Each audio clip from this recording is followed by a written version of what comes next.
দিয়ে নামাজের মধ্যে ওয়ালা দাল্লিন আমিন, এরপর ইয়া আইয়ুহাল ইনসানু মা গাররাকা বিরাব্বিকাল কারীম, এই জায়গা থেকে কিরাত পড়ে। তা আগের দুই লাইন যদি তুমি নাই পড়বা তাহলে আল্লাহরে কই দাও এই দুই লাইন খালি খালি নাজিল হচ্ছে কেন? একটা সূরার শুরুতে তুই দুই লাইন কেন বাদ দিবা? আর এই কথাটা আল্লাহ বলবে বিদায় তো আল্লাহ এই শুরুতে এই কথাগুলো বলছে। কি বলছে শুনেন, ইজাস সামাউন ফাতারাত, যখন আসমান ফেটে যাবে, ওয়াইদাল কাওয়াকিবুন তাসারাত, তোমরা জেনে নাও আমার কুদরত কত মহান। ইজাস সামাউন ফাতারাত, আসমান ফেটে যাবে, ওয়াইদাল কাওয়াকিবুন তাসারাত, আকাশের তারকাগুলো ছিন্ন ভিন্ন হয়ে যাবে। তারপরে ওয়াইদাল কুবুরু বুসিরাত, কবরকে কবরের থেকে বের করে দেওয়া হবে মানুষকে। ওয়াইদাল কুবুরু বুসিরাত আলিমাত নাফসুম মা কদ্দামাত ওয়া কাদিক, কিয়ামতের ময়দানে যখন মানুষকে কবর থেকে বের করে দেওয়া হবে, আলিমাত নাফসুম মা কদ্দামাত ওয়া আখরাত, ওই সময় জানতে পারবে আমি দুনিয়ায় থাকতে কি পাঠাইছি আখিরাতের জন্য, সেই সময় বুঝবা। এই কথাগুলো বলে আল্লাহ কয় বান্দা আমার এই মহান কুদরত তোর সামনে বললাম, আমার মহান কুদরত পেশ করলাম। ইয়া আইয়ুহাল ইনসান মা গাররাকা বিরাব্বিকাল কারীম, হে দুনিয়ার মানুষ তোর এই দয়াবান মেহেরবান আল্লাহকে কোন জিনিসে ভুলাইয়া দিল। এই কথাটা বলবে বিধায় আল্লাহ আগের এই 4-5 আয়াত কইছে। আরে হাফেজ সাহেব ওই 4-5 আয়াত বাদ দে, ইয়া আইয়ুহাল ইনসানু মা গাররাকা বিরাব্বিকাল কারীম, মনে কর নামাজ ছাড়ি দিয়ে এটি চলে যাই। মাঝে মাঝে বলি একটা গল্প, উদয়পুরের গল্প। মোল্লারহাট উদয়পুর মাদ্রাসার শাহ সাহেব হুজুর রহমাতুল্লাহ আলাইহি তারাবির নামাজ পড়তেছে। এই ছোট মোটো হাফেজরা এরা হলো তারাবির ইমাম। তা হাফেজ সাহেব উনি তো হাফেজ, খালি হাফেজ, মাদ্রাসার ছাত্র, তর্জমা জানে না। তো আর শাহ সাহেব তো তর্জমার আলেম, তারাবির নামাজ পড়তেছে, পড়তে পড়তে অপেক্ষায় থাকি আমরা যারা আলেম, তারা তারাবির নামাজে বিশেষ কিছু সূরার দিক অপেক্ষা করি। কবে সূরা কাহাফ আসবে, কবে সূরা ইয়াসিন আসবে, কবে সূরা ইউসুফ আসবে, আবার কবে সূরা তোহা আসবে, সূরা আরাফ আসবে, যার ভিতরে তর্জমা খুব মজাদার, এই অপেক্ষা করি। তো অপেক্ষা করতে করতে সূরা ইউসুফ এসে গেছে। শাহ সাহেব পিছনে মুসল্লি, হাফেজ সাহেব সূরা ইউসুফ পড়তে পড়তে ইউসুফ আলাইহিস সালাম রে কুয়োর মধ্যে ফেলালো ভাইরা, এই আয়াত আছে। তো ভাইরা নিয়ে ইউসুফ আলাইহিস সালামের কূপের ভিতরে ফেলাইলো। এরপরে 2-3 আয়াতের মধ্যে আবার ইউসুফ আলাইহিস সালাম কূপের থেকে উঠলো, এও আছে। তো ওই কূপের মধ্যে ফেলানো পর্যন্ত ভরছে, এরপরে কূপের থেকে উঠানোর কয় আয়াত হাফেজ সাহেব ভুলে গেছে। ভুলে খানিক দূরিত্বে পড়া শুরু হচ্ছে। সালাম ফিরেছে, সালাম ফিরানোর পরে শাহ সাহেব বলতেছে, হাফেজ সাহেব ইউসুফ আলাইহিস সালামের সাথে কি তার ভাই গে মতো তোমারও শত্রুতাই? ইউসুফরে তার ভাইরাও ফেলালো, তুমিও ফেলাইলে, তারা উঠলো না, তুমি উঠলে না। আপনি টের পেলেন কি রে? তুই তো তেলাওয়াতের হাফেজ, আমি তর্জমার হাফেজ। আমার ওই সময় নামাজ ছেড়ে দিতে মনে চাইছিল যে তুই যখন উঠলি না, আমি ইউসুফ আলাইহিস সালামকে উঠাই নিয়ে যাই। একেবারে কি আজে বাজে ওয়াজ করতেছি নাকি? এই সমস্যাগুলো আছে না নাই? কিরাত এক দার্সে পড়বেন, এক দার্সে পড়বেন। আপনি যা জানেন এক দার্সে পড়বেন। আপনি যেহেতু তর্জমা বোঝেন না, এক দার্সে পড়বেন।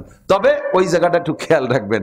আলাম ওয়াইলুল্লি যদি পড়েন নামাজ পাবে, ওয়াইলুল্লির পরে আপনি আলাম তারা তো জায়েজ আছে, তরতিবে নামাজ হয়ে যাবে, কিন্তু তর্জমাগত দিক দিয়ে মেলে না। আপনি ওই সময় আড়াই তাল্লাজি পড়েন। আলাম নাশা এলাকার পরে 3 পড়লে হবে, এক আয়াতের ছোট বড়, ওতে নামাজ নষ্ট হয় না। কিন্তু আপনি আলাম নাশা এলাকার পরে ইজা যা পড়লে তর্জমাগত দিক দিয়ে মিল হয়। তারপরে ওয়াত্তিনের পরে সূরা ওয়াত্তিনের পরে আপনি ওয়াল আসর পড়লে তর্জমা মিল হয়। দেখেন ওয়াত্তিনের মধ্যে কি আছে, ওয়াত্তিনি ওয়াজাইতুনি ওয়াতুরি সিনিনা ওয়া হাদাল বালাদিন আমিন লাকাদ খালাকনাল ইনসানা ফি আহসানি তাকওয়িম সুম্মা রাদাদনাহু আসফালা সাফিলিন। আমি মানুষকে সর্বসুন্দর করে বানাইছি, আবার এই মানুষ তার স্বভাব যে সর্বনিকৃষ্ট হয়ে যাবে।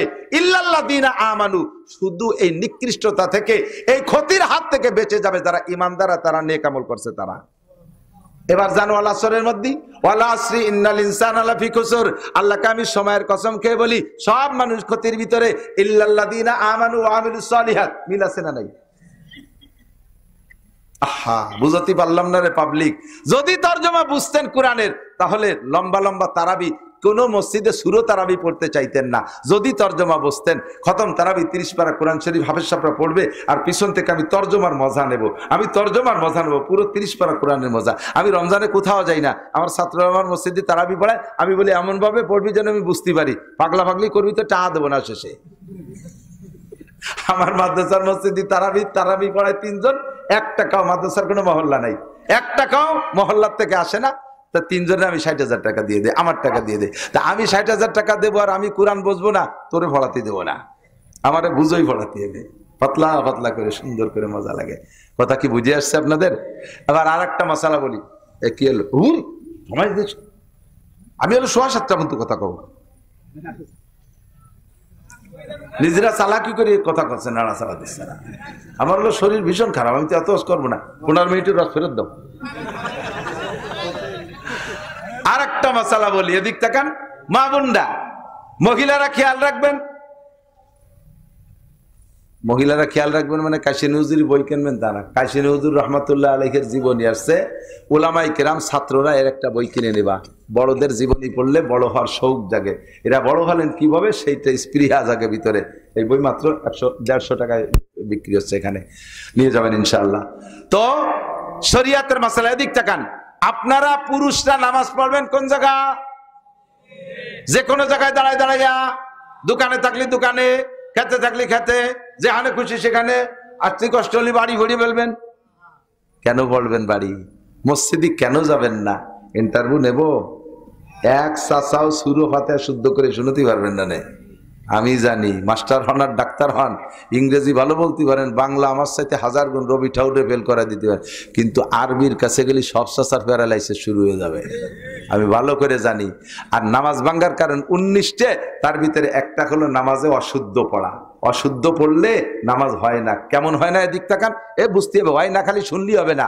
আপনি নামাজ মোটেই না পড়লে যেমন 230 কোটি 40 লক্ষ বছর জাহান্নাম, আপনি নামাজ পড়ছেন কিন্তু একটা ভুলের কারণে নামাজ হয় নাই, তাতেও আপনি 230 কোটি 40 লক্ষ বছর জাহান্নাম। এখন আলহামদুলিল্লাহ শুনুন তো আপনি কট্টু কবে, কুলিয়া শুনুন তো আপনি কি পারবেন, কুলহুয়াল্লাহ শুনুন তো আপনি কি পারবেন। আপনি নামাজ আপনার অশুদ্ধ, কিরাত শুদ্ধ, নামাজ হচ্ছে না। কাজেই আপনাকে আল্লাহ তাআলা সুযোগ দেছে, মান কানা ফি সালাতি ইমামুন ফাকিরাতুল ইমাম লাহু কিরাতুন, যার নামাজে ইমাম আছে তার ইমামের কিরাতি তার কিরাত, ইমামের কিরাতি তার কিরাত। আপনাকে সুযোগ দেছে, ইমামের কিরাতে কিরাত হয়ে যাচ্ছে, পড়া লাগতেছে না। তাহলে ওই যে কিরাত ভুলের কারণে নামাজ হচ্ছিল না, এই ঝামেলাটা মিটে গেল না। অতএব আমি নামাজ পড়বো কোন জায়গা? সবাই বলেন কোন জায়গা? 5 ওয়াক্ত প্রতিজ্ঞা করেন। এই শীতকালে কঠিন অজু বানায়, তা যদি পড়লাম বাড়ি বসে হলো না, তো এই ঠান্ডা পানিতে অজু গোসল করে কি হবে? টাইনি টুনি হামাগুড়ি দিয়ে মসজিদে যে ইমামের বসে একটা দায়িত্ব ভেজাইলে ইমাম সানা বান্ধে দাঁড়াতে পারলে এবারে ইমামের যাওয়া হবে, আপনার নামাজ হয়ে যাবে, কোনো সমস্যা নেই। কতক্ষণ? কিন্তু মহিলাদেরকে মসজিদে যাইতে দেবেন না কোনো অবস্থাতে, অ্যাক্সিডেন্ট হয়ে যাবে, অ্যাক্সিডেন্ট হবে। 1 নম্বরে ওই যে আমি তো ভিতরে বসছিলাম মহিলা মাদ্রাসার ভিতরে, আল্লাহু আকবার, ইরাকের যুদ্ধ শুরু হয়ে গেছে। প্রত্যেক মহিলার সাথে বন্দুক একটা আছে ছোট, ক্যাসর মেসর কেরা বেড়া অতি অতি কিচ্ছু শুনতে পারতেছে না, কিচ্ছু শুনতে পারতেছে না। এটা কান্দি ওটা উঠে আইসে দেয়, ওটা আগে দেয়, ওটা মুতিয়ে দেয়, এ সাপ সাপ করতে করতে শেষ কোন হুজুর কোন নামাজ করলে তাতে টের পেলাম না। তুমি আইছো কি ঘাস কাটতি? মহিলারা যে জায়গা যাবে তাদেরকে আল্লাহ তাআলা এই ঝামেলা রাখছে, খেফাস চিনে, মূলত ঘটনা তাই। এই জন্য হযরত আয়েশা বলছেন, হুজুর আলাইহিস সালাম বলছেন, মসজিদে কোনো মহিলা যাবে না। মসজিদে মহিলা ঘরের ভিতরে নামাজ পড়লে মসজিদে পড়ার চেয়ে 5 গুণ বেশি সওয়াব। নিউ আহলে হাদিস পার্টি আয়েশা মহিলাদেরকে ঈদের নামাজ, মহিলাদেরকে জুমার নামাজ, মহিলাদেরকে জানাজার নামাজ, এই সব জায়গা নেওয়ার চেষ্টা করতেছে। তার মানে ইবাদতের মাধ্যমে একটা অ্যাক্সিডেন্ট ঘটানোর চেষ্টা করতেছে। কথা কন না কেন? সাবধান। এখন মহিলারা মসজিদে যাইতে পারবে না, কিন্তু কিরাত তো আমাগেও যে অবস্থা তাগেও সেই অবস্থা, তাহলে তাগেও তো নামাজ হচ্ছে না। কি উপায়? এই উপায় বলবো, শেষ ফিনিশিং, বয়স নাই। পুরুষ মাদ্রাসায়, আপনারা পুরুষরা মাদ্রাসায় যেতে পারবেন।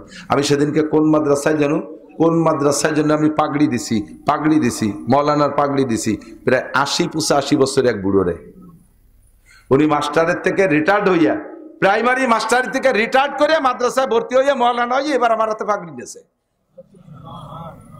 আর লক্ষ্মী ভাষা তো মেলা দিন আগে একবার দিছি, আর কালকেও যাকে দিছি ওরা সময় মতোই পড়ছে, কিন্তু অরিজিনালি এই নগদে ফারেক হয়েছে মৌলানা। আর আমার লক্ষ্মী ভাষায় মাঝে মাঝে বুড়ো বুড়ো 2-1টা মৌলানা হয়। তাহলে পড়ালেখার কোনো বয়স নেই। বাকি মহিলা মাদ্রাসার ভিতরে সুন্দর ব্যবস্থা, আপনাদের মেয়েদেরকে পড়ান, কোরআন শরীফটা শুদ্ধ করে পড়ান। আদর্শ সন্তান। আমার কে যেন বলতেছিল, আব্বা মার খেদমতে রস করেন। নো, আব্বা মার খেদমতে রস করতে পারবো না। আমার আব্বা মার খেদমত আমি করি, আমারে তো রস করা লাগে না, কারণ আমি দেখছি আমার আব্বা মা আমার দাদা দাদির খেদমত করছে, আমি সেখান থেকে প্রশিক্ষণ নিয়ে আসছি। সেই অভ্যাসে আমি আমার আব্বা মারে খেদমত করি। আবার আমার সন্তানরা দেখতেছে আমি বাড়ি দিয়ে টাকা নিয়ে, আমার মাকে টাকা দিতে হলে আমার ছেলে মেয়েকে দিয়ে দিয়াই, এই তো দাদুর এই টাকাটা দিয়াই। সে তার দাদুরে দিয়ে আসতেছে টাকা, এর ভিতরে আমি প্র্যাকটিস করাচ্ছি যে আমি একদিন বুড়ো হব, তুই ওইভাবে দিস। তাহলে এই প্র্যাকটিসটা তো আপনি করার নাই, তো এখন এই বুড়ো কালে এসে ছেলে মেয়ের ওয়াজ করে কি হবে? মাঝে মাঝে বলি একটা মেহগনির সারা এতটুকু কাজ করে লাগাইছেন, লাগানোর সময় গাছের গোড়া আপনার বাড়ির মধ্যে আর কুজলো মেরে মাসের বাড়ির দিকে মাথায় দিয়ে লাগাইছেন, 30 বছর পরে গাছ এত মোটা হয়ে গেছে সে পরের বাড়ির উঠোন ভরিয়া মাথা।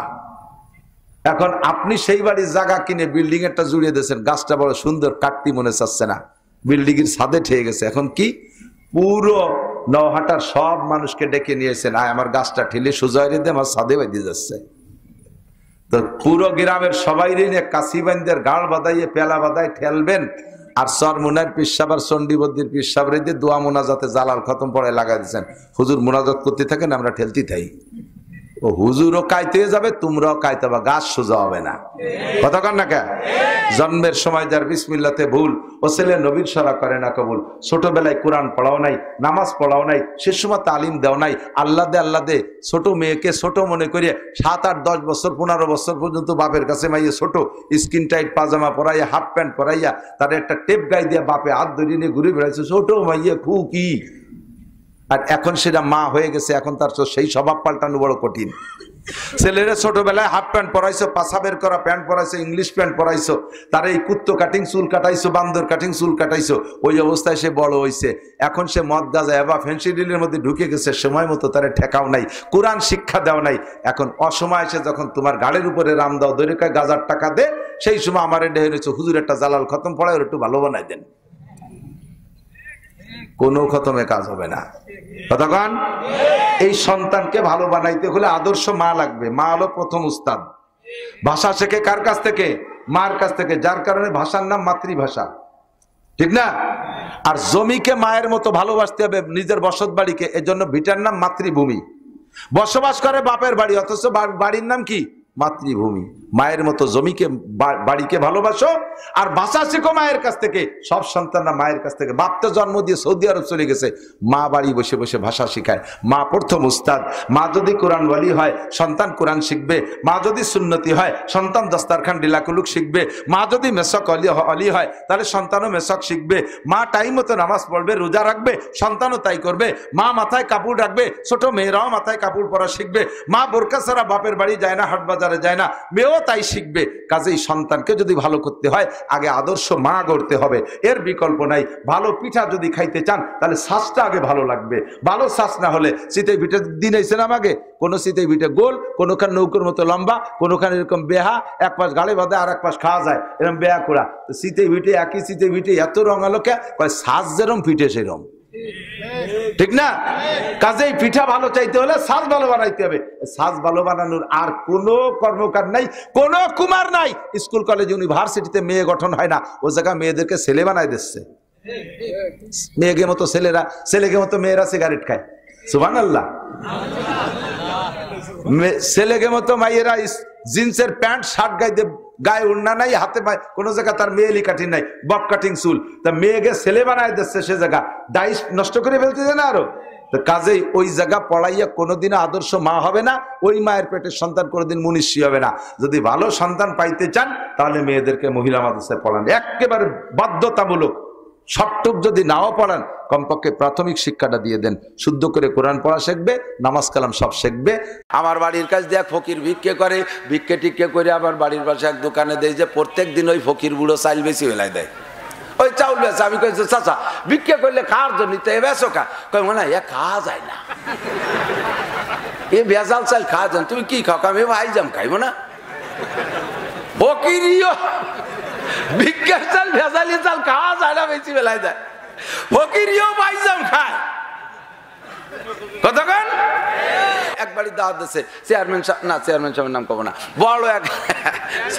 বড় এক ধনী লোক, বড় লোক আমাকে আপনার দাওয়াত দিচ্ছে। বিরিয়ানি খাওয়াইছে, পোলাও খাওয়াইছে, দামি দামি মাছ খাওয়াইছে, গোশ খাওয়াইছে, রসমালাই, রাজভোগ, মালভোগ ইত্যাদি খাওয়াইয়া, দই খাওয়াইয়া, তারপরে 5 7 আপ ইত্যাদি খাওয়াইয়া যাওয়ার সময় উনি বড় লোক গেটে বসে রয়েছে, এক একজন করে আসো। খাইছো মানে পেট ভরে খাইছো? জি কাকা খাইছি। আসো মুখ নিছি, আর দুটো জুতো দিয়ে বাড়ি দেবো। জম্মের খান খাইয়ে পকেটে 500 টাকাও দিয়ে যদি 2 মুহি জুতো দিয়ে বাড়ি দিয়ে আগামী শুক্রবার এরকম খাবা, আসবা। যাবেন কেউ খাতি কতক্ষণ যাবেন? ওরে শয়তান তুই খালি রাস্তায় আয়, তোরে জুতোর বাড়ি ফেরত দেব। গরিব মানুষ মহিলা দাওয়াত দিচ্ছে চেয়ারম্যান সাহেবরে যে বাবা তুমি তোমারে কত মহব্বত করে ভোট দিছি, তুমি একটু আসো না, একটু আসো। চেয়ারম্যান তো ব্যস্ততার কারণে যাইতে পারে না। জি কাকে আসবো, তুমি তোমার জন্য আমি একটু মেহমানদারি। মহিলা গরিব মানুষ এই 1 পোয়া আধা কেজি আটা জোগাড় করছে কোন জায়গাতে, তাই দিয়ে একটু নরম নরম করে সেই নিয়ে ওই যে খাফরার পর দিয়ে চটা চটা বানানোর কি কয় দাবলা দাবলা দাবলা, হ্যাঁ দাবলা। এরে দাবলারে জোরে না করলে মজা হয় না। একটু দাবলা আর ওই কলই শাক চাইলে ওই রান্না করিয়া এ কিন্তু আসলেই মজাদার। যারা রেগুলার খায় তাকে কেমন লাগে জানে, আমার তো করছি যাবার মনে হচ্ছে এখন খান 2 দিলে আমি খাতাম। এই শুকনো 2 খান দাবলা শাক রান্ধাইতে দিচ্ছে চেয়ারম্যান সাহেব খাইয়া, উনি খুব খুশি হয়েছে। মহিলা তো ভয়তে কাঁপতেছে, আল্লাহ এমন না প্রিয় চেয়ারম্যানের দাওয়াত দিয়ে মোটে দাবলা খাওয়ালাম, আর মনে আমার বাড়ির দ্বারা আসবে না। হাত ধরে কান্দে দিয়েছে, কয় বাবা তুমি যেন কের কাছে কইও না যে আমি দাফলা খাইছি, বাবা তুমি কি আবার কলি আমার বাড়ি একটু আসবা বাবা। চেয়ারম্যান কইছে কাকি আপনি প্রত্যেক সপ্তাহে একদিন আমার দাফলা খাওয়ার দাওয়াত দেবেন। এই দাফলা আর ওই বিরিয়ানি একদমে বিক্রি হয় নাকি? ইজ্জত কি সুখী রুটি বেহতার, জিল্লত কি মুরগে মুসলমান সে। অসম্মানে হইয়া বিরিয়ানি খাওয়ার চাইতে ইজ্জতের সাথে আদরের সাথে শুকনো রুটির দাম অনেক বেশি। কথা কোনটি? ও মুসলমান, আজকে বেইজ্জতি যারা খাওয়াইতেছে এর পরিণতি তো অবশেষে রয়েই গেছে, আসতেছে, বেশি দেরি নাই। এত খাওয়াই কি জন্য, এত খাওয়াই কি জন্য, পয়সা দেয় কি জন্য, পিছনে নিশ্চয়ই টোপ দেওয়া আছে। যে আমি আগে গল্প দিতাম, আমাকে ছোটবেলায় দেখতাম পুঁটি মাছ মারতাম, মনে আছে নাকি মুরব্বীরা? বিলির মধ্যে যাইয়ে বর্ষিতে পুঁটি মাছ মারতাম না, নিজের পানিতে নাসা দিতাম, আমাকে ওইদিকে নাসা বড়িয়ে। তা আমার এক চাচা ওই যে শামসু মজুমদার ছিল নাম, উনি ওই বড়িয়ে বানাচ্ছে কুড়োরে টাইলিয়ে আর বাদ দিয়ে সেই নিয়ে একসাথে শর্ট করে খুব স্যান্সে সেই নিয়ে দলা দলা বানাইয়ে জালে বাঁধতে দড়ি দিয়ে বাঁধছে। তা আমি কই যে কাকা এই যে কী করবেন? কয়ে পুঁটি মাছ মারবো। এর পিছনে যে বসি আছে তা আবার আমি জানি না। তা আমি চিনতে ছোটো মানুষ তো বুঝতেছি যে পুঁটি মাছ কি এত বোকা যে এই সাইডে দেবে আর কামড়ায় ধরে তাকে টানি উঠবে, আমি তো জানি না। তবে কাকা এই যে কীভাবে মারে? কয় তা চল দেখিস কেন। চলে গেছি কাকার সাথে নৌকো উঠে বিলির মধ্যে পুঁটি মাছ মারা দেখতে। ধান পরিষ্কার দিকে ধান সরাইয়া নিজের পানি, শেষ মতো প্রত্যেক বছরই বন্যা হইতো, বর্ষা হতো, সরাইয়া উনি যখন ওই নাসা দিয়েছে, নাসা দেওয়ার আগে আবার একটা মন্তর পড়ে। হ্যাঁ মন্তর পড়ে, পানি গুলা দেয় পুরো বিলির ভিতরে, একটা মাইকিং করে দেয়, এইভাবে গুলা দেয়, ধবলি ধবলি পদ্ম কতলি বুড়োর মেয়ে কুড়ো খেয়ে যা, খুদ কুড়ো বড় মজা, খাইতে বড় মজা, বুড়োর মেয়ে কুড়ো খেয়ে যা, ধবলি ধবলি পদ্ম কতলি। আমার মনে আছে একটু এই গুলা দিয়ে ওই নাসা ছাড়িয়ে দিলি, চতুর্দিক দিয়ে ফুটি দলে দলে, শাড়ি ভরা ফুটি, অলঙ্কার ভরা ফুটি, প্যান্ট ভরা ফুটি, ফাঁসা বেরোনো ফুটি, লুঙ্গি ভরা ফুটি, নাভির নিচে লুঙ্গি ভরা ফুটি, তারপরে দাড়ি চাষা ফুটি, ভ্যারাইটি কিসেমের ফুটি চতুর্দিক দিয়ে চলে আইছে। এই জায়গায় আইসিয়া এখন আইসেই খাওয়া শুরু করে না, ওরা হুশ আছে, দলে দলে আসে, বিভিন্ন এলাকাতে স্লোগান দিতে দিতে আসে, অমুক নেতারও যে আসবে না কয়েকদিন পরে দলে দলে আসবে। এইভাবে আইসে চতুর্দিক দিয়ে ঘুরতেছে, কেউ খায় না। এর মধ্যেই চাচা আমি কইছি কাকা এই যে তো আসছে, এখন কিভাবে মারবেন? এই শামুক কাইটে টুকরো টুকরো করে বর্ষিতি গাইতে রেডি রাখছে। তো ওরা ওই মাছে কিছুক্ষণে নাসা খাইছে, এখনো পর্যন্ত চাচা বর্ষি ছাড়ে নাই। আমি বলি কাকা এই যে খাওয়া দিয়ে হয়ে গেল, সে কর্ণে বসি দেবেন? কয় যে বেটা আর একটা সময় আছে। সময় কখন? কয় খাইতে খাইতে খাইতে খাইতে যখন ওরা পিছনের কথা ভুলে যাবে, মনে করবে যে এই ছাড়া বিকল্প কিছু নাই, পিছনে সব ভুলে যাবে, এই নাসার ভিতরে যখন মগজ ঢুকে যাবে তখন ওদের হুঁশ থাকবে না, ওর ভিতরে নাসা খাতি খাতি ভাত আর কুড়ো খাতি খাতি মুখে আইটি আইটি হয়ে যাবে, ওর মধ্যে খাসির গোশ দিলি পারা সেই সময়, খাসির গোশ মানে শামুক কেটে দেবে আর কি, এই দিলি পারা সেই সময় এইটা পছন্দ করে ভাত থুয়ে দেখাবে। অর্ধেক খানি খাওয়া গেলে সব পুটি আবার চলে গেছে। এই পুটি কি এর তর্জমা কি জানেন?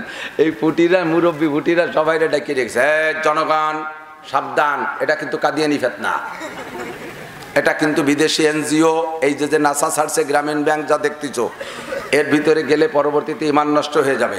এরপরে